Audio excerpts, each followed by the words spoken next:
habis, sementara kezalimannya belum habis, orang yang zalim itu akan diambil dosanya, diletakkan kepada orang yang zalim tersebut dan dicampakkan ke dalam neraka. Waliyadzubillah. Demikian keadaan seadil-adilnya akan ditegakkan oleh Allah. Alaihissallahu biahkamil hakimin. Bukankah Allah itu maha adil, maha hakim daripada seluruh hakim-hakim yang ada? Tak seorang pun yang akan dizalimi oleh Allah Subhanahu wa ta'ala walaupun sebesar biji zarrah. Ataina biha wa kafa bina hasibin. Walaupun sebesar biji zarrah aku akan datangkan kepada Allah wa kafa bina hasibin. Cukup kepada kami yang menghisab karena semua amal perbuatan manusia. Jangan menyangka amal perbuatan yang kita buat senyap-senyap tak ada orang tahu, ia itu lemah daripada pandangan Allah Subhanahu wa ta'ala. La yazibu alaihi mithqala dzarrah. Tidak akan terlepas daripada Allah walaupun sebesar biji zarrah. Tahukah apa sebesar zarrah? Tahukah matahari masuk rumah kita sinarnya itu macam ada habuk sikit di udara ini, setiap biji itu zarrah itu itulah akan juga didalamkan oleh Allah Subhanahu wa ta'ala. Walau kana mithqala habatin min khardal, walaupun sebesar biji zarrah, sebesar biji sawi pun akan dihisab oleh Allah Subhanahu wa ta'ala. Hadirin hadirat yang dirahmati oleh Allah Subhanahu wa ta'ala, demikian yang akan berlaku di padang mahsyar. Kita masih akan menghadapi hisab, kita akan menghadapi timbangan nanti, dan juga kita akan menghadapi as-sirat. Saya tidak mungkin membahaskan 3 perkara ini saat ini karena setiap tempat itu adalah menceritakan bagaimana keadaan orang yang berbagai ketika berada di hisab, dan juga ketika berada di timbangan, dan juga ketika berada di as-sirat, yang menentukan kepada kita lebih detail keadaan mereka bila mana berada di sana. Kata baginda Rasulullah sallallahu alaihi wasallam yang menceritakan kepada Siti Aisyah radhiyallahu anha wa ardhaha, kalau nanti manusia dibangkitkan di hari kiamat dalam keadaan hufatan urah, dalam keadaan hufat tidak pakai selipar, dalam keadaan urah dan juga tidak berpakaian. Kata Siti Aisyah mengatakan wa aurata, lalu bagaimana dengan aurat wahai Rasulullah? Mereka berada di padang mahsyar sama, tak kira jantin laki perempuan, tak ada saf yang membedakan laki dengan perempuan, akan bercampur di satu tempat di mana mereka dikuburkan, di situ akan dibangkitkan, di situ mereka akan dikirim, di situ mereka akan ditempatkan, tidak lagi dipisahkan. Lalu kata Siti Aisyah, bagaimana mereka dibangkitkan tanpa berpakaian, melihat satu dengan yang lain kepada auratnya? Kata baginda Rasulullah, al-amru akbar min dzalik.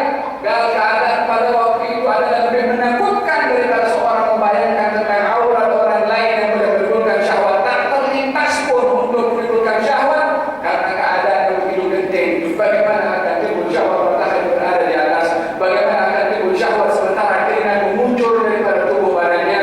Bagaimana akan menimbulkan syahwat sementara otak ini panas dengan panas matahari? Bagaimana akan menimbulkan syahwat keadaan pada waktu menggerunkan kepada setiap orang? Maka tak ada lagi berpikir yang demikian. Kata baginda Rasulullah SAW, al-amru akbar min dzalik. Apa yang berlaku ketika itu adalah lebih dahsyat daripada orang yang memikirkan tentang syahwat. Kata Anas bin Malik mengatakan kepada Rasulullah, ya Rasulullah, di mana saya boleh jumpa engkau nanti di akhirat? Kata Anas bin Malik, soalan yang bijak. Jazallahu khair Anas bin Malik. Terima kasih banyak kepada Anas bin Malik. Mudah-mudahan Allah bagi ganjaran kepadanya. Bertanya soalan yang tidak diberitahukan oleh soalan itu yang kita mengambil manfaat supaya kita boleh mencari juga kepada beliau.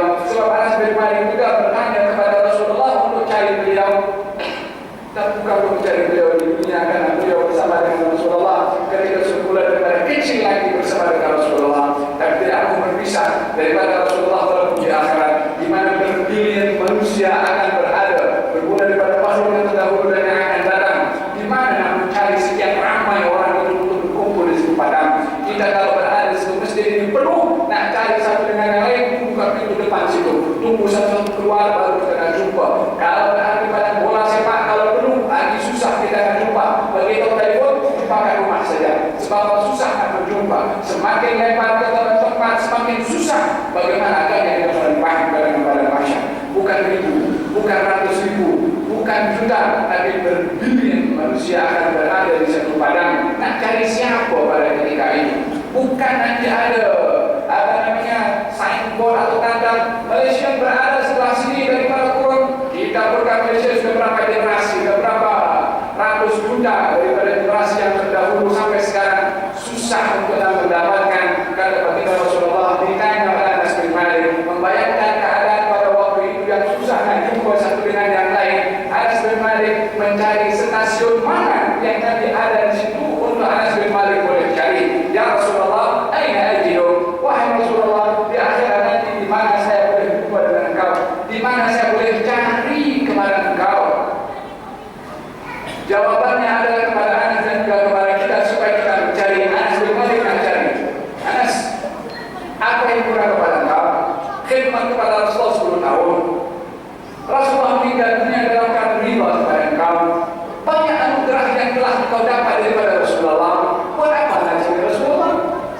Tak cukup ke sahabat itu apa namanya dijamin syurganya oleh Allah Subhanahu Wa Taala? Bukankah Anas bin Malik termasuk daripada sahabat yang diridhai oleh Allah Subhanahu Wa Taala dalam Al-Quran Al-Karim? Buat apa Anas nak cari kepada Rasulullah? Supaya kita belajar, supaya kita tahu yang hidup dengan Nabi nak cari dengan Nabi. Macam mana dengan kita? Nak bergantung dengan amal? Sejauh mana amal kita dengan Anas bin Malik? Tapi Anas bin Malik mengatakan, aina ajidu ya Rasulullah? Kan di mana saya nak cari engkau wahai Rasulullah? Kata Nabi inda surat. Di as-surat. Anas bin Malik tak cukup hanya diberi jawaban satu. Kalau tak ada, tak nampak engkau ke sana, nak ada orang yang nak cari engkau. Kalau indah lisan, di tempat timbangan, Anas bin Malik tanya balik, kalau tak jumpa engkau gimana? Subhanallah, diberi jawaban satu tak cukup. Karena membayangkan bagaimana dahsyatnya keadaan pada waktu itu. Cantik pandai, supaya kita cari juga beliau nanti di sana. Kalau aku tak jumpa engkau di mizan di mana? Kalau tidak tahu, di telaga. Ketika sebut yang ketiga, Nabi beritahu, aku tak akan miss daripada 3 tempat itu. Baru Anas kembali datang lagi. Sebab dah diberitahu, aku tak akan terlepas daripada 3. Nak cari aku satu di antara 3 itu. Kalau banyak tempat, orang akan beri kepada anda satu dengan yang lain. Tapi dihadkan 3 supaya boleh mencari di situ. Bijaknya Anas bin Malik dan rahmatnya Rasulullah SAW hanya membatasi kepada 3 tempat supaya kita mudah untuk mencari di stasiun di mana baginda Rasulullah SAW berada di tempat itu untuk menyelamatkan dan memberikan syafaat seperti mana disebutkan dalam Sahihul Bukhari yang mana baginda Rasulullah akan berkata, "Anallah, saya yang akan bagi syafaat kepada engkau." Kata baginda Rasulullah, Nabi Adam surrender, Nabi Ibrahim pun angkat tangan, Nabi Musa pun angkat tangan, Nabi Isa pun angkat tangan, dan terakhir akan diberikan syafaat. Diizinkan oleh Allah untuk memberi syafaat adalah Nabi Muhammad sallallahu alaihi wa ala alihi wa sahbihi wasallam. Ana laha, kata baginda Rasulullah, sayalah yang akan memberikan syafaat, maka akan memohon kepada Allah Subhanahu wa taala. Demikian yang telah soalan yang disampaikan oleh Anas bin Malik kepada Rasulullah sallallahu alaihi wa ala alihi wasallam tentang di manakah keberadaan baginda Rasulullah untuk memberikan syafaat.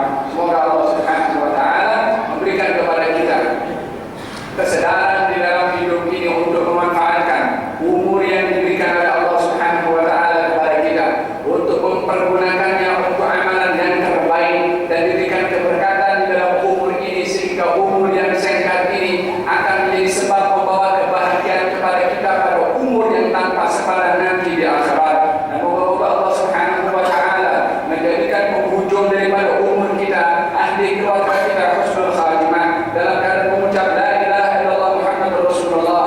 Ruh yang keluar daripada badan ini akan diringankan oleh Allah Subhanahu wa taala, dimudahkan oleh Allah Subhanahu wa taala.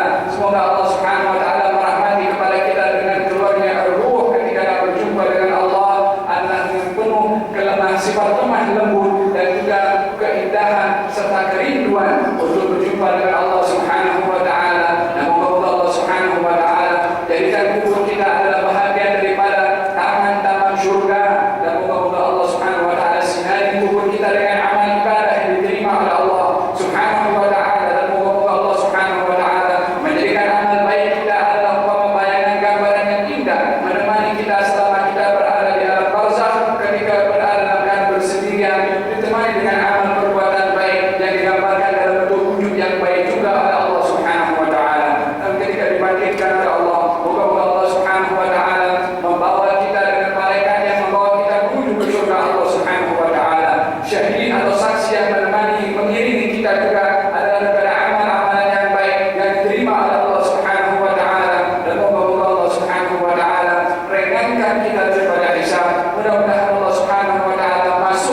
kita ke surga tanpa hisab. Dan moga Allah Subhanahu wa taala beratkan timbangan amal baik kita.